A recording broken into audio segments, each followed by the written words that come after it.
मुंबईतील जागा वाटपावर आज पुन्हा भाजप आणि शिवसेनेची महत्त्वाची बैठक। बैठकीला दोन्ही पक्षातील महत्त्वाचे नेते राहणार उपस्थित। बैठकीत जागा वाटपाचा तिढा सुटणार का याकडे लक्ष।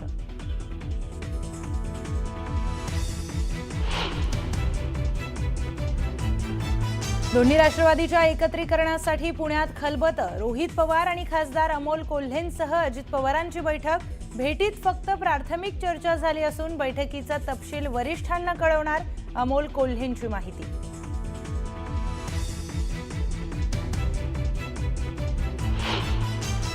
महाराष्ट्रात कुठेही घड्याळासोबत, धनुष्यबाणासोबत, पतंगासोबत किंवा अजून कोणत्या इतर पक्षासोबत जाण्याच्या संदर्भात कुठलाही निर्णय हा झाला नाही। अजित पवारांच्या राष्ट्रवादी सोबत युतीची शक्यता काँग्रेसचे प्रदेशाध्यक्ष हर्षवर्धन सपकाळ यांनी खोडून काढली।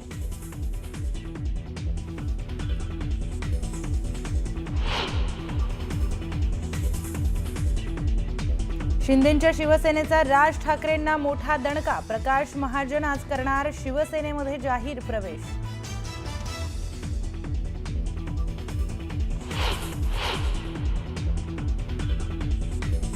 छत्रपती संभाजीनगरमध्ये शिवसेना भाजपातील जागा वाटपाचा तिढा कायम। भाजप 55 जागांवर लढण्यासाठी आग्रही, तर भाजपने दिलेल्या 35 जागांचा प्रस्ताव शिवसेनेला अमान्य।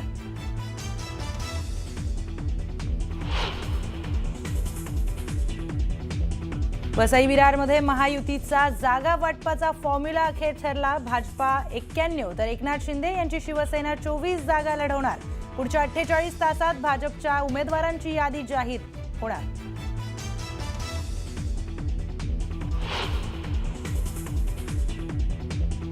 पुण्यात दोन्ही राष्ट्रवादी एकत्र निवडणूक लढवण्याच्या तयारीत असताना काँग्रेसची नवी खेळी। उद्धव ठाकरेंची शिवसेना आणि वंचित सोबत आघाडी करण्याची शक्यता, सूत्रांची माहिती।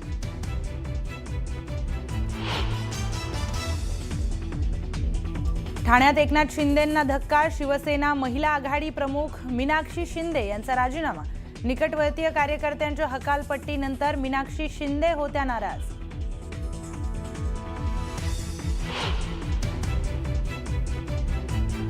बांगलादेशात एका आठवड्याच्या आत आणखी एका हिंदू तरुणाची हत्या। अमृत मंडल नामक तरुणाची जमावानं केली हत्या। परिसरात तणावाचं वातावरण।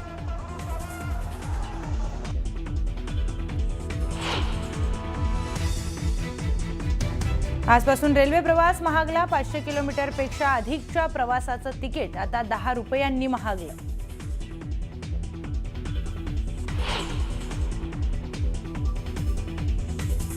अयोध्येत तापमानाचा पारा घसरल्याने थेट 4 ते 5 अंशावर तापमान। कडाक्याच्या थंडीमुळे अयोध्येत धुक्याची चादर।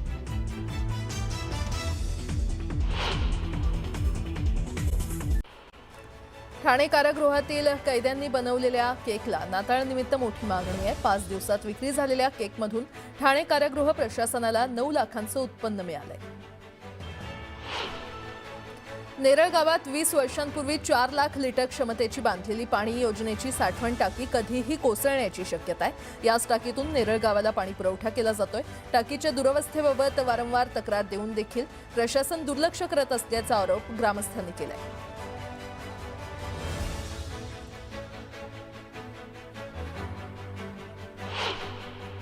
महापालिका निवडणुकीच्या तोंडावर शहरात कायदा आणि सुव्यवस्था अबाधित राहावी यासाठी पोलिसांनी कारवाईला सुरुवात केली आहे। गंगाखेड रोड परिसरातून धारदार शस्त्र बाळगल्याप्रकरणी 4 आरोपींना ताब्यात घेण्यात आले। चोपड्यात केळीमध्ये आंतरपीक म्हणून खरबुजाची लागवड करण्यात आली आहे। खरबूज निघेपर्यंत एकाच खर्चात 2 पिकं घेता येणार असल्यानं शेतकऱ्यांनी आंतरपीक म्हणून खरबुजाला पसंती दिली आहे। बीडच्या शिरूर तालुक्यातील मारुतीची पांगरी गावाला जोडणाऱ्या 1 किलोमीटर रस्त्याच्या डांबरीकरणाचं काम निकृष्ट दर्जाचं होत असल्यानं गावकऱ्यांनी संताप व्यक्त केलाय। 38 लाख रुपये खर्च करून देखील रस्ता दर्जेदार होणार नसल्यानं ठेकेदारावर कारवाई करण्याची मागणी ग्रामस्थांनी केली आहे। मुंबई गोवा महामार्गावर मोठी वाहतूक कोंडी झाली। मुगवली खरवली फाट्यापर्यंत 3 किलोमीटर वाहनांच्या रांगा लागल्यानं वाहन चालकांसह पर्यटकांना नाहक त्रास सहन करावा लागला।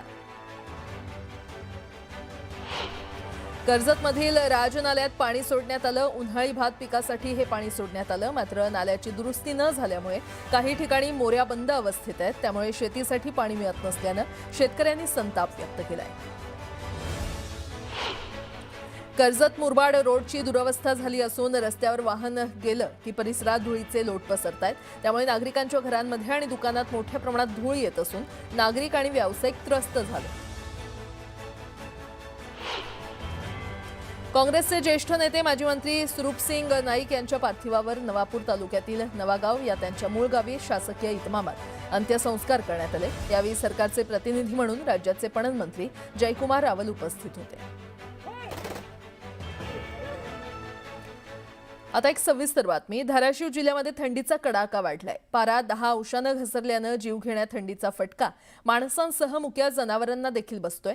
या थंडीमध्ये जनावरं चारा खात नाहीत, पाणी थंड असल्यानं पित नाहीत आणि त्यामुळे जनावरांचं दुधात त्यांच्या कमालीची घट होते. दुधाच्या दरात निम्म्यानं घट होत असल्यामुळे शेतकरी आर्थिक अडचणीत सापडलेत. धाराशिव जिल्ह्यात जे आहे ते थंडीचा कडाका दिवसेंदिवस वाढत आहे. तापमानाचा पारा जो आहे तो 10 अंशावरती जाऊन पोहोचला आहे आणि या थंडीचा फटका जसा माणसाला बसतोय तसा जनावराला देखील बसत आहे. याच्यात प्रामुख्यानं धाराशिव जिल्ह्यात दूध उत्पादक जिल्ह्याचा म्हणून पाहिलं जातं आणि आपण दुधाची जर परिस्थिती बघितली तर दूध उत्पादकावर सुद्धा याचा परिणाम होतोय. जनावरं जे आहे ते थंडीत दूध देत नाहीत. दूध जनावरांना न दिल्यामुळे जे आहे ते दुधाचा उतारा जो आहे तो कमी पडतोय. जिथं जनावर 10 लिटर दूध देत होतं तिथं कुठेतरी 5 आणि 6 लिटरवरती ही जनावरं आलेली आहेत. आपल्यासोबत शेतकरी आहेत. मला सांगा, काय थंडीचा नेमका परिणाम होईल जनावरांवर? थंडीचा परिणाम जनावर पहिल्यापेक्षा 4 ते 5 लिटर दूध असं कमी आलेलं आहे.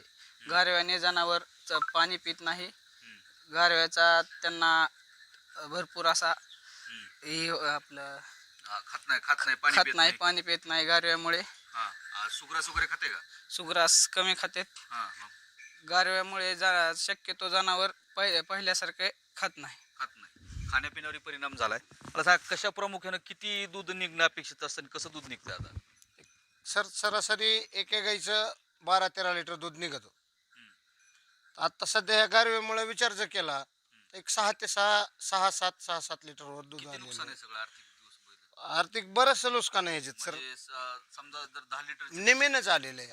निम्म्यानं 10 लिटरचं जर तुम्हाला 700 रुपये होत असेल हा, 300 रुपये 300 रुपयावर आलेलं आहे. सुगराजचं पोतं घ्या गेलं तर 1800-1900 रुपयाला पोत आहे आणि दुधाचा भाव बघायला गेलं तर कमी प्रमाणात आहे एकदम. काय सांगाल, गावात बी इतर दूध ठिकाणी काय सगळी परिस्थिती आहे? परिस्थिती अशीच झालेली आहे. दूध गारव्यामुळे कमीच झालेलं आहे. डेअरीवर जायची आवक कशी आहे?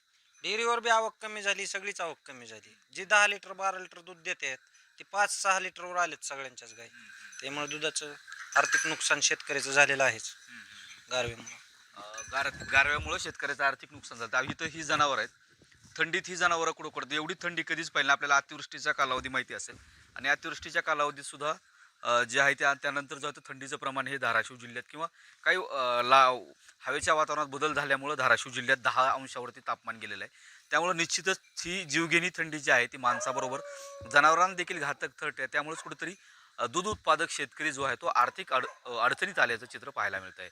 सागर जाधवसह बालाजी निरफळ, न्यूज 18 लोकमत, धाराशिव.